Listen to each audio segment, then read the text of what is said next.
nous retrouvons autour de la table nos trois premiers invités.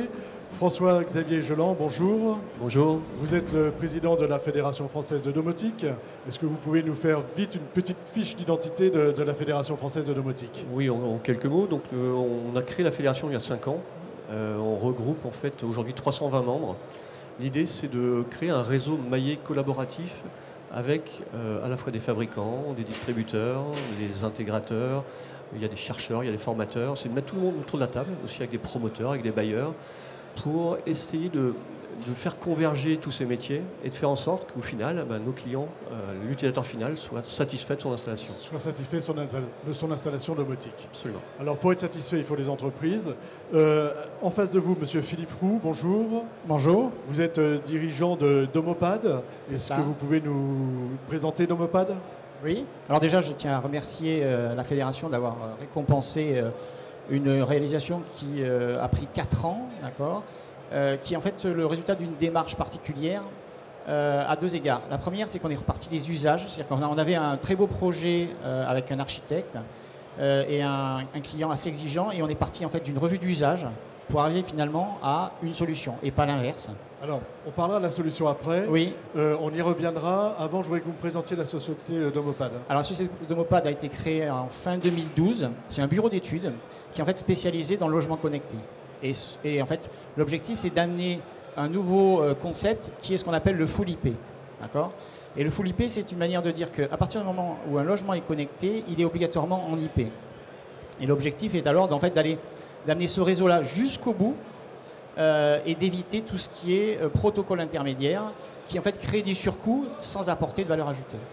Alors on verra ça avec l'exemple de la maison que l'on voit derrière vous. À côté de vous, monsieur Jean-Pierre Moreau, bonjour. Bonjour. Vous êtes président de Connecti, Connectibat. Est-ce que vous pouvez nous faire une fiche d'identité de Connectibat? Connectibat est une société qui a été créée en 2010, donc on a à peu près 8 ans. Nous sommes intégrateurs sur la région des Pays de Loire, basée à Nantes. Notre métier est de travailler, on va dire, majoritairement sur des bâtiments tertiaires, mais aussi des logements connectés, mais plutôt de volume, et même si on fait encore un petit peu de résidentiel haut de gamme. Alors on va revenir vers vous dans quelques instants, mais avant, monsieur Gelin, moi ce que je voudrais savoir, c'est, on a parlé de domotique, on a parlé de bâtiments intelligents, on parle de bâtiments connectés, de bâtiments connectables, de digital. Moi j'aimerais que vous nous plantiez un petit peu le décor et que vous nous disiez où on en est aujourd'hui. Qu'est-ce que c'est que la domotique? Qu'est-ce que c'est qu'un bâtiment connecté? Est-ce que tout ça est la même chose? Alors vous avez raison, il y a un peu de confusion. Le but de la fédération, c'est aussi de communiquer et essayer d'être très clair sur ces différents concepts. Je pense qu'on aura gagné quand on n'utilisera plus de mots spécifiques en fait. Le bâtiment de demain, il sera connectable. Le mot connectable est intéressant, mais jamais un client demandera un bâtiment connectable. Un client, il demande un bâtiment confortable, un bâtiment économe en énergie, un bâtiment prêt pour le futur. Et toutes ces technologies, puisque nous, on est des ingénieurs, on vient de la technologie, on est au service des maîtres d'ouvrage, on est au service des architectes, on est au service des bureaux d'études. On a, nous, des solutions qui vont l'aider à concevoir un bâtiment durable. Et tout ce qui est le mot domotique, le mot imotique, le mot GTB, tout ce qui est connecté, etc., ce ne sont que des moyens, finalement. L'idée, c'est de réconcilier tout le monde du bâtiment avec ces termes, puisque ça fait 35 ans qu'on les utilise, et je pense que, comme vous, les gens sont un peu perdus, c'est de dire il y a des professionnels, il y a des humains, et au niveau de la fédération, il y a 320 entreprises qui ont ces compétences, qui sont capables de les déployer au bon endroit, au bon moment, dans les bonnes conditions, pour que, et la notion de connecter, c'est le but de, je pense, rendre plus humain, plus confortable, plus sensible un bâtiment en fait. La notion de bâtiment autonome, comme dans l'automobile, on comprend bien que le bâtiment va devenir autonome, il a besoin de technologie, il a besoin de compétences, et c'est ce qu'on essaye de faire au niveau de la fédération, c'est monter en compétence tous ces gens-là. Ces technologies vont permettre à moi, utilisateur d'un bâtiment, que je sois un maître d'ouvrage privé, ou que je sois un ERP, ou que je sois un conseil régional, de mieux comprendre, de mieux utiliser mon bâtiment, de mieux le faire vivre, sans finalement que je m'en aperçoive, c'est ça ? Absolument. La notion de bâtiment, enfin en gros, personne se lève le matin en se disant tiens, je vais régler mon thermostat ou je vais régler ma domotique. Ce qu'on veut, c'est vivre dans un environnement à la bonne température, bien éclairé, avec les bons services. Donc là, on ne parle plus de produits ni technologie, on parle de services. Je veux les bons services au bon moment. D'accord ? Donc l'idée du connecté, c'est d'amener tous ces nouveaux services du digital.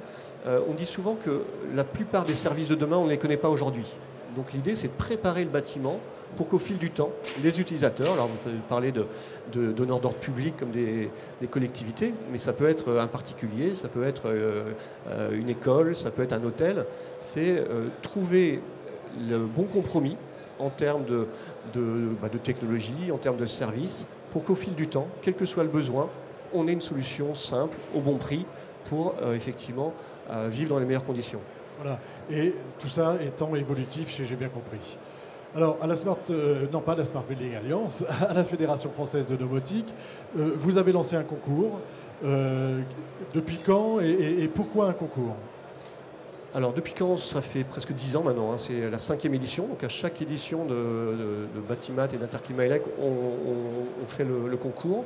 Donc, un an avant le salon, on sollicite les entreprises. On est bien sur un concours de projet. On n'est pas sur un concours de produits. L'idée, c'est de récompenser des projets. Des projets où on a installé des systèmes. Et récompenser le porteur du projet. Alors, pas forcément l'utilisateur final, mais l'entreprise qui a incarné ce projet. Souvent, ce nous on appelle le domoticien ou l'intégrateur en domotique. C'est lui qui a permis de faire la différence. C'est-à-dire qu'on n'est pas, comme dans beaucoup de bâtiments, sur une succession de technologies. On est sur une vraie convergence. D'accord ? Donc il n'y a pas d'un côté une domotique d'électricien, de l'autre côté une domotique de chauffagiste, etc. On a une seule domotique parce qu'on a un intégrateur en domotique qui a fait le travail, qui a convaincu, qui a rassuré et qui a travaillé main dans la main avec l'électricien, avec le menuisier, avec le chauffagiste, avec le bureau d'études, avec l'architecte, qui a écouté le client et qui en a fait une synthèse pour dire, voilà, dans ce projet-là, voilà le niveau de technologie qui me paraît nécessaire et voilà comment je vais le mettre en œuvre. Je vais faire un parallèle, c'est un peu comme avec le BIM manager, c'est ça ? C'est un peu celui qui est le pivot autour duquel va travailler les autres personnes intéressées. Absolument, c'est une très bonne analogie. Le BIM sans le BIM manager n'existe pas. On considère que dans un projet, qu'il soit résidentiel ou tertiaire, si on veut un bâtiment qui donne satisfaction, il faut, à la conception, à la réalisation et à l'exploitation, une entreprise qui incarne le projet et qui est capable de faire la synthèse de tout le monde. Alors, sur les prix que vous avez décernés cette année, qu'est-ce que les membres du jury ont remarqué ? Qu'est-ce qu'ils ont voulu valoriser et comment ils voient évoluer les choses finalement depuis 10 ans ? Vous avez maintenant pas mal de recul pour voir comment les choses se passent. Qu'est-ce que vous, membres du jury, avez remarqué ? Alors effectivement, ce qui est intéressant dans ce concours, c'est de comparer année après année, édition après édition, l'évolution des installations. Alors, je crois que le principal critère du jury, ça a été la simplicité d'utilisation. C'est-à-dire, on peut mettre autant de technologie qu'on veut dans une maison. Si au final, l'utilisateur est perdu, on a travaillé pour rien. Donc, on s'attache beaucoup à regarder quelle a été la démarche. Est-ce qu'il y a eu réellement une écoute et là aussi un binôme entre l'intégrateur et son client? Est-ce qu'il y a eu un échange? Et puis après, est-ce que le résultat de ça, c'est quelque chose qui est simple à utiliser et qu'il n'y a pas juste monsieur qui l'utilise, mais que madame, que les différents membres de la famille l'utilisent. Absolument. Ce n'est pas des projets de geeks. Ce n'est pas des projets de geeks. Et il y a 10 ans, il faut être clair, il y a 10 ans, nos projets étaient des projets de geeks. C'est-à-dire il fallait des maîtres d'ouvrage très motivés qui, en gros, voulaient plutôt en mettre plein la vue. Aujourd'hui, on est arrivé dans quelque chose de très utile. C'est-à-dire à quoi ça sert et à quoi ça me sert au quotidien. Qu'est-ce que ça m'apporte? Quel est mon bénéfice? Et puis, en termes de convergence, la simplicité, c'est aussi l'unicité de l'interface. C'est-à-dire que si j'ai une télécommande pour mes volets roulants, des boutons pour mes éclairages, une dalle tactile oui, là, ça ne fonctionne pas. Ça ne fonctionne pas. Il faut que j'ai tout au même endroit, en général sur le téléphone ou la tablette, c'est ça? Absolument. Ouais. Donc le dernier critère, c'est la partie professionnelle. C'est-à-dire, pour être clair, on ne peut pas réussir un projet de maison connectée avec les méthodes actuelles du bâtiment. Donc, dans les projets, nous, ce qu'on mesure, c'est quelles méthodes ont été utilisées pour que tout le monde travaille dans le même sens avec ces nouvelles méthodes. Donc, dans le BIM, c'est exactement pareil. On ne peut pas faire du BIM avec les méthodes historiques. Voilà, c'est ça. C'est-à-dire qu'on développe de nouvelles méthodes de travail. Absolument. Et ces nouvelles méthodes, alors c'est sur l'aspect collaboratif également, c'est dialoguer avec le maître d'ouvrage et dialoguer avec toutes les entreprises. C'est aussi une rupture au niveau, je dirais, du modèle économique. C'est-à-dire, longtemps, on vendait de la domotique et puis on alignait des devis et puis ça grossissait. L'idée aujourd'hui des projets que vous allez découvrir, c'est aussi une convergence au niveau des moyens. C'est-à-dire, on ne multiplie pas les infrastructures, on ne multiplie pas le câblage, on ne multiplie pas les interfaces. Le fait de tout faire converger fait là aussi une économie d'échelle. Voilà, on a une économie d'échelle, on limite en fait les tuyaux. Absolument. Il l'a dit, Philippe, c'est le tout IP, c'est une infrastructure, il y a une colonne vertébrale d'un bâtiment, vous le verrez dans les 2 bâtiments primés, qui font converger tous les services actuels, c'est-à-dire ceux que le client a demandé, et futurs. Alors tout de suite, on va parler de ces bâtiments et je me tourne vers vous, Monsieur Roux. Alors, faites-nous déjà un petit descriptif de cette maison et de ce que vous y avez apporté. Alors en fait, justement, on est parti de cette démarche de discuter 18 mois avant, en fait, finalement, la remise des clés, de ce qu'attendait le client de son bâtiment. Donc ça évite de parler tout de suite solution. On a fait vraiment une revue d'usage en disant voilà, qui occupait la maison, quelles étaient les habitudes, à quoi servait chaque pièce. Et à partir de là, en fait, on est parti donc sur rendu service. Et une fois qu'on a dit on veut rendre du service, on essaie de trouver la meilleure solution au meilleur prix. D'accord ? Donc pas créer de la technologie pour la technologie, mais toujours d'utiliser la technologie pour rendre du service. Quelle est la technologie que vous utilisez en l'occurrence ? Alors en fait, c'est l'IP. C'est-à-dire qu'en fait, quand on parle de bâtiments connectés, Oui. Tout de suite, je vais vous demander de temps en temps de définir les choses très techniques parce qu'on n'est pas tous au fait de ces questions. Donc n'hésitez pas à faire un peu de pédagogie. Si je fais l'analogie, par exemple, entre l'évolution, parce qu'on a parlé de domotique, aujourd'hui on parle de logement connecté. Si on parle de l'audiovisuel, au début on avait l'automatisme, c'était des télécommandes. Puis après on a dit, on a plein de télécommandes, donc on veut avoir une télécommande générique qui fait tout. Là, en fait, on a commencé à rentrer dans la domotique. Et puis on a dit, on a un iPad, on a un iPhone, pourquoi pas l'utiliser comme télécommande. Et là, on est rentré dans ce qu'on appelle la domotique 2.0, c'est-à-dire éviter du matériel spécifique et repartir sur le cloud, sur les tablettes. Et là, aujourd'hui, on parle de logement connecté, mais en fait, on est sur les services offerts par Netflix, Deezer, Sonos. Et là, on voit qu'effectivement, on rend du service, d'accord ? Et souvent, les gens aujourd'hui qui utilisent ces services-là ne sont jamais passés par la télécommande universelle. Ils sont allés directement sur ces services-là. Sur le téléphone. Et moi, c'est ce que je vois, et c'est comme ça que je juge si ce que je fais a une valeur ou pas. Ils s'y mettent et après, ils ne lâchent plus. Quand vous êtes sur Netflix, quand vous êtes sur Deezer, quand vous êtes sur Sonos, vous l'utilisez tous les jours et vous ne l'abandonnez pas au bout d'un mois. Un bracelet connecté, des choses comme ça, des fois, on l'utilise et un mois après, il y a plus, en fait, ça reste dans un tiroir. Là, ce sont des services qui sont utilisés. Et c'est là vraiment là où on a un logement connecté et on prend le sens du service et ce qu'il apporte. À partir de là, on voit bien que le réseau IP, il a un rôle essentiel. C'est-à-dire qu'il faut avoir un réseau sécurisé et performant pour pouvoir que l'ensemble de la famille puisse profiter de ces services-là dans de bonnes conditions. Si vous avez les adolescents qui jouent, les parents qui regardent la télé, voilà, on voit bien qu'un réseau, même je dirais d'entreprise, et la condition sine qua non pour profiter de ces services-là. Si vous conservez votre box sous la télé, vous ne pouvez pas bénéficier en dehors d'être célibataire dans un appartement, mais une famille nombreuse n'y arrivera pas. Voilà, un bâtiment comme celui qu'on voit derrière, c'est pas possible. Comment ? Voilà, il faut quelque chose de plus. Voilà, tout à fait. Donc en fait là, vous avez dans ce cas-là une vraie installation professionnelle qu'on retrouve dans les entreprises avec une baie toute hauteur, des switches, enfin des bornes réseau, donc une vraie installation. Et à partir de là, dans la mesure où on a de la performance et de la sécurité, au niveau entreprise, on a un réseau fiable, performant. Et là, on peut commencer à dire qu'on va connecter, alors là, dans ce cas-là, on a 45 objets connectés en IP qui sont au service du logement. Et on a en fait éliminé finalement un réseau spécifique. On utilise un réseau qui sert aussi à la famille. Donc vous voyez qu'on a un gain général pour tout le monde, pour le logement, mais en fait finalement on n'a pas créé quelque chose qui ne sert qu'à ça. Il sert aussi à la famille, au service. 45 objets connectés ou Voilà. 45 connexions. Oui. Est-ce que, alors vous pouvez nous en décrire, on va en prendre un ou deux ou trois. 45, moi ça me paraît énorme. Je ne sais pas, dites-nous qu'est-ce qui est connecté, puis après un exemple de service que vous avez rendu et que vous rendez aux habitants avec votre système. Alors en connecté, par exemple, si on prend sur l'efficacité énergétique, vous allez avoir un certain nombre de calculateurs qui vont gérer les consignes et les températures pour régler les températures à chaque pièce. Je crois qu'il y a 11 zones, d'accord. Derrière, vous avez un serveur qui en fait récupère l'ensemble de ces températures, qui déjà permet de les afficher. Donc on a un historique en permanence sur effectivement l'évolution des températures, et on offre ainsi la possibilité aux clients d'abord de contrôler comment il chauffe sa maison, de la modifier aussi bien en local qu'à distance, et d'avoir toujours une vision globale. Je sais que par exemple, mes clients disent, quand je rentre le soir, j'ai une vision globale de l'ensemble des températures de la pièce, je vois aussi les consignes de température, et je vois si effectivement mon petit dernier n'a pas mis le thermostat à 28, auquel cas je lui remets à une température plus raisonnable. Donc voilà, ça c'est au niveau... Il y a un truc pour arrêter la douche au bout de 5 minutes ou pas? Alors il n'y a pas ça, mais si effectivement c'était une demande du client, c'est toujours pareil. Si le client la demande, pourquoi pas? C'est aux adolescents, c'est pour ça. Écoutez...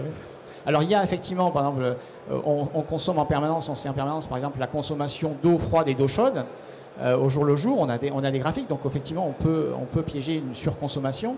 Et on a des petites choses comme par exemple des systèmes où vous pouvez mettre hors gel automatiquement, c'est-à-dire en fait des électrovannes qui coupent l'eau extérieure, et ça vous évite d'oublier où effectivement vous êtes en week-end et il y a justement là, c'est le premier gel, et vous allez perdre, vous avez des problèmes de plomberie. Donc, tout ça se fait, entre guillemets, indépendamment de ma volonté.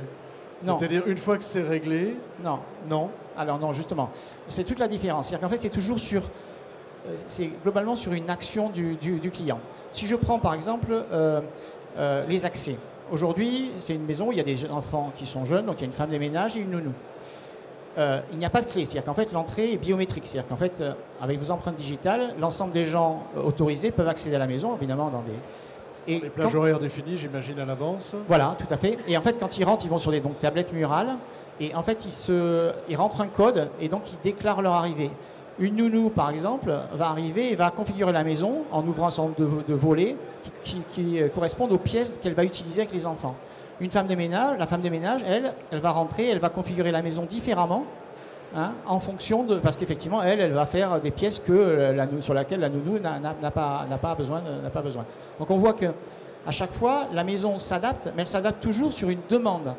Est-ce que c'est pas trop...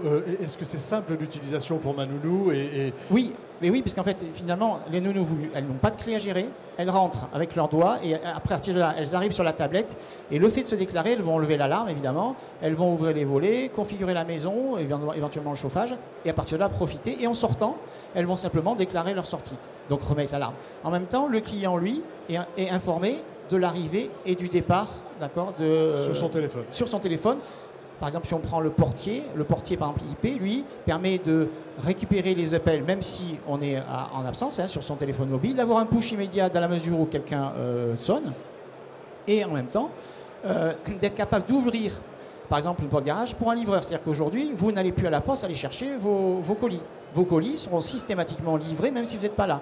Parce que vous avez un système qui vous permet d'ouvrir avec des caméras et à distance. Et d'ailleurs, ça surprend souvent les livreurs ou les gens de voir qu'effectivement, ils peuvent continuer à faire du service alors qu'il n'y a personne dans la maison. Voilà. Écoutez, merci pour ce panorama. Est-ce que, en guise de conclusion, sur ce projet, donc pour lequel vous avez obtenu un prix, vous avez obtenu quel prix et dans quelle catégorie? Alors, je laisse... Oui, c'est évidemment la catégorie Smart Home. On verra tout à l'heure la partie tertiaire, plutôt Smart Building dans le collectif. Là, c'est vraiment résidentiel. C'est ce projet-là qui a retenu en fait l'attention du public, du jury, sur notamment cet aspect simplicité d'utilisation et puis clairement rupture technologique. C'est-à-dire depuis 10 ans, nous on passe notre temps à voir des projets KNX, des projets très très technologiques, presque trop technologiques et très chers. Là, le fait de passer en tout IP, donc c'est des technologies numériques, la technologie du digital, permet pour une maison de 400 mètres carrés d'être 2 fois moins chère qu'une installation identique en KNX il y a quelques années. Donc ça, c'est quelque chose d'assez remarquable. Je voudrais juste ajouter une chose. Souvent, en fait, on pense qu'il faut penser à logement connecté à partir du moment où on a un projet de connecter le logement. Moi, je pense qu'il faut en fait avoir cette réflexion-là bien en amont. C'est-à-dire qu'à partir du moment où on a un projet de construction ou de rénovation lourde, une simple réflexion pour dire dans 2, 3 ans, 4 ans, 10 ans, j'aurai besoin d'un logement connecté parce que c'est l'air du temps, je prévois les quelques passages, les quelques fourreaux. On parle de très peu de finalement un investissement très faible pour finalement assurer un avenir et éviter de tout recasser ou de tout simplement renoncer à du service. Voilà, on n'est pas obligé, c'est évolutif, on n'est pas obligé de l'appliquer tout de suite. On n'est pas obligé de l'appliquer tout de suite. Voilà. Alors je vais passer la parole à votre voisin, Monsieur Jean-Pierre Moreau. Avec vous, on va parler d'une caserne et de logement. Et je vais vous demander, pareil, de nous décrire la solution que vous avez mise en place dans cette caserne. Quelle était la problématique et comment vous y avez répondu? Donc c'est un projet sur Nantes d'une rénovation d'une caserne qui s'est transformée en 45 logements de standing. La problématique était je dirais, c'était surtout de gérer un projet de volume, au sens où on vient faire 45 logements en même temps, qui vont être livrés le jour J, tous en même temps. Donc par rapport à un projet résidentiel où on a un client, là on n'a pas un client, on a 45 clients qui viennent le même jour. Une rénovation lourde, ça demande beaucoup d'études en amont. C'est-à-dire c'est un projet qui a pris à peu près 3-4 ans, en règle générale, avec un travail d'équipe avec le corps architecte, Atelier Solo, l'investisseur, Espace Investissement, Connectibat, la maison communicante, pour essayer de comprendre vraiment où est-ce qu'on veut aller, comment est-ce qu'on peut trouver l'équation qui fait qu'in fine, on va faire 45 logements connectés. À notre niveau, Connectibat, en tant qu'intégrateur, on a eu un gros travail de suivi, je dirais, durant toute la réalisation du chantier, parce que la société Durand Hervé, qui était l'installateur, sont des gens très compétents, mais de travailler sur du volume, il faut quand même qu'on puisse s'assurer, nous, qu'on ait une qualité de service qui soit déjà là en termes d'installation, pour qu'in fine, lorsqu'on va venir pour paramétrer et installer, je dirais, l'intelligence, on n'ait pas trop d'inconnus. Et un accompagnement sur tout le projet, y compris in fine, où on a été obligé de présenter au potentiel syndic qui allait prendre le contrôle ou la gestion de ce bâtiment, quels sont les services qui allaient être mis en place, qui est quelque chose d'assez innovant ou en tout cas non commun dans les bâtiments de tous les jours. Et donc aider l'investisseur, aider l'architecte à sélectionner ce syndic et accompagner ce syndic aussi à pouvoir après gérer ces nouveaux services qui lui sont proposés et mis en place. Comment ça se passe? Le syndic, par exemple, est prêt à entendre tout ça? Enfin, il y arrive? Parce que ça peut paraître complexe. Ou est-ce que, pareil, on a des solutions simples qui permettent d'aller rapidement? Aujourd'hui, les solutions qui sont mises en place sont simples, mais sont innovantes pour le syndic, au sens où c'est des nouvelles choses qu'ils doivent appréhender. Donc je pense que ce qui a été apprécié par ce que nous avons proposé, c'est justement l'accompagnement, alors non seulement des occupants quand ils ont pris part dans leur logement, mais aussi du syndic, pour lui expliquer ce qu'il allait devoir faire, mettre en place et quelles sont les nouvelles prestations auxquelles il devait penser par rapport à un bâtiment standard, je dirais, ou traditionnel. Est-ce que ça implique une formation? Pour moi, ce n'est pas une formation réellement, c'est plus une information. Oui, une information et surtout une notion de connexion et de communication entre différents corps d'État et différentes personnes. On est sur un bâtiment connecté. Je vais vous prendre un exemple. Une personne, un occupant, peut téléphoner en disant « Je ne comprends pas, mon chauffage avec mon smartphone ne fonctionne pas ». Il appelle le syndic pour dire ça. Mais si vous réfléchissez entre le smartphone et le chauffage, on est sur un élément connecté qui va parler sur un réseau 3G, qui va aller sur Internet, qui va sur un élément électrique, qui potentiellement va sur un élément de plomberie au chauffage. Donc qui dans la chaîne ne fonctionne pas. Et c'est là toute cette notion où le syndic aujourd'hui s'appuie sur nous en tant que compétence pour réussir à auditer simplement une éventuelle défaillance et accompagner l'occupant à trouver la bonne solution. Si j'ai bien compris, vous travaillez sur la chaîne en fait, si vous êtes capable de comprendre où est la défaillance dans une chaîne, c'est ça? Exactement. En tant qu'intégrateur, c'est vraiment le sens du mot. C'est-à-dire qu'on sait parler avec tout le monde. Je dirais pas qu'on sait faire parce que c'est pas notre métier, mais par contre on comprend ce que font les gens. Et surtout, après, nous, on comprend la chaîne des choses qui doivent se réaliser pour éventuellement définir la défaillance et dire on va faire venir l'électricien, on va faire venir le plombier ou changer votre forfait, vous n'avez plus de gigas. Est-ce que vous pouvez nous expliquer un petit peu, nous donner un exemple de service rendu à l'habitant? Alors, aujourd'hui, tous les logements qui sont mis en place leur permettent de gérer au niveau sécurité du contrôle d'accès. Donc ils ont un petit portier vidéo dans leur logement qui leur permet de voir à l'entrée qui se présente, d'ouvrir les portes, Tu voulais dire... Non, continue. Ah, je pensais que tu voulais dire quelque chose, excuse-moi. Cette partie contrôle d'accès permet aussi au syndic de faire de la communication sur la résidence ou à l'occupant de façon à distance, on va dire. Donc c'est tout à fait transparent. Un occupant peut très bien dire à son syndic « je ne comprends pas, les poubelles n'ont pas été rangées » ou le syndic peut dire « attention, Madame Michu, vous avez un colis qui est arrivé à l'accueil ». Donc on est sur une notion de conciergerie numérique qui a été mise en place sur ce projet. Au niveau de cet écran, un certain nombre d'informations retournent vers l'occupant pour lui indiquer par exemple que sa fenêtre est restée ouverte alors qu'il veut partir, que le filtre ou que sa pile de son détecteur incendie est trop basse, qu'il faudrait qu'il la change. Et cette information, je l'ai là, hein, toujours sur le smartphone en général. Sur le smartphone, hein, sur la tablette, et sur le portier vidéo. Et sur le portier vidéo que j'ai. Donc j'ai l'information, je l'ai 3 fois. Enfin, je peux l'avoir 3 fois. Exactement.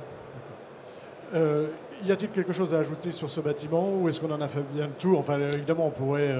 Et qu'est-ce qui a plu aux membres du jury? Je pense que le bâtiment a vraiment 2 notions, la notion d'occupant et de logement, et une notion de bâtiment connecté, au sens où un certain nombre d'informations permettent de comprendre l'état du bâtiment, l'état technique, et ces informations sont reliées après et connectées au syndic, au gestionnaire du bâtiment. Et on ouvre ici vraiment la porte ce qu'on appelle les bâtiments ready to service. Un certain nombre ont déjà été mis en place, la conciergerie numérique en fait partie, mais on est vraiment à l'avènement de choses qui fait que le bâtiment va pouvoir évoluer et proposer des nouveaux services. Là, j'ai un double service, on va dire. J'ai un service au gestionnaire du bâtiment, à l'exploitant, et j'ai un service à l'habitant. Exactement. Écoutez, merci beaucoup. Qu'est-ce qui a plu au jury? Alors, tout à l'heure, dans le premier projet résidentiel, on avait une rupture technologique et une rupture budgétaire. Là, on est sur typiquement la rupture d'organisation. C'est-à-dire, Jean-Pierre a parlé de 3-4 ans de travail. Pourquoi les habitants de ces logements sont satisfaits de leur installation? C'est parce que dès le début, on les a impliqués. Dès le début, on a travaillé avec les différentes composantes. Et dès le début, l'intégrateur était au centre du projet pour accompagner les réflexions, pour orienter les discussions, pour définir quel type de service était prioritaire et puis quel type de service serait peut-être dans le futur, mais pas forcément prioritaire au départ. Donc il a utilisé le mot qualité de service. Ils ont impliqué les investisseurs au départ, ils ont impliqué l'architecte, ils ont impliqué les copropriétaires, ils ont impliqué le syndic. Aujourd'hui, le logement connecté commence à la livraison. Le promoteur, lui, s'en va à la livraison. Donc si, comme sur beaucoup de projets, le promoteur s'en va et puis on dit aux gens, amusez-vous, il y a du connecté, bonne chance, il ne se passe rien. Et là, le taux de satisfaction est très très bas. Là, on a la méthode qui permet d'avoir un taux de satisfaction élevé et c'est ce qui a été récompensé.